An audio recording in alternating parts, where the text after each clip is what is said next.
Menurunnya daya beli masyarakat pasca Lebaran Idul Fitri 1445 Hijriah diprediksi oleh pengamat menyebabkan geliat ekonomi di Sumsel alami penurunan.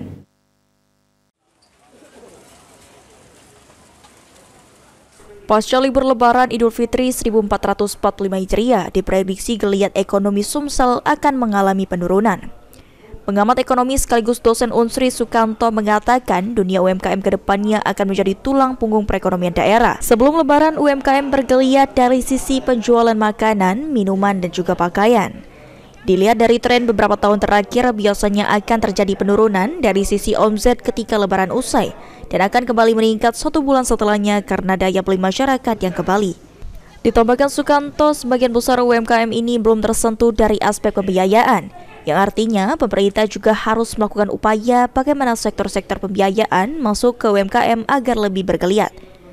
Sisi lain, kontribusi dari UMKM terhadap perekonomian cukup tinggi, dari 60% untuk perekonomian Indonesia, khususnya Sumsel yang saat ini memiliki hampir 500.000 UMKM. Pasca atau sebelum Lebaran, bulan puasa, UMKM kita bergeliat ya dari sisi misalnya penjualan makanan, minuman gitu ya, kemudian pakaian juga ya.